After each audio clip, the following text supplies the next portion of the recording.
రాజు కుటుంబాన్ని ప్రతిరోజు వినిస్తున్న ప్రభు దర్శించి స్వస్థపరిచి సంపూర్ణ ఆరోగ్యము దీర్ఘాయుష్ను ప్రభు అనుగ్రహించినట్లు ప్రార్థనలో వాక్యములో సత్యములో ప్రభు స్థిరపరచినట్లు ఆ ప్రభువుని స్తుతించుదాం. స్తోత్రాలు స్తోత్రాలు స్తోత్రాలు స్తోత్రాలు స్తోత్రాలు గట్టిగా స్తుతించాలి. ప్రభు కాల్చున్నాయి ఈ మహిమలో స్వస్థత ఈ ఆత్మలో ఆది భాగం అయ్యా నీ అంతరంగంలో స్థిరపరచాడు, ఈ వాక్యములో స్థిరపరచాడు.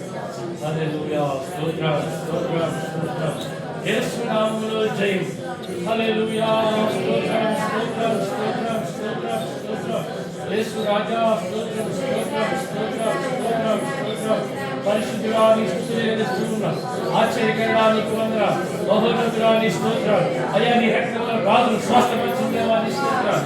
అయ్యా చనిపోయిన నీ అగ్నితో తాకిన దేవా నీ స్తోత్రాలు. నీ మహిమ వేగము నీ కుటుంబాన్ని ఉంచమని అయ్యా ప్రణాత్మ శరీరాలను యేసునామమున స్వస్థపరిచి మహిమ ఘనత ప్రభావం ఆరోపించుకోమని యేసు బలమైన నామమున ఈ సంవత్సరం అంతా నీ రెక్కలైన భద్రపరచడం సిగ్గుపరచమని యేసు నామమున ప్రార్థిస్తూ వేడుకొంచున్నాను పరమ తండ్రి.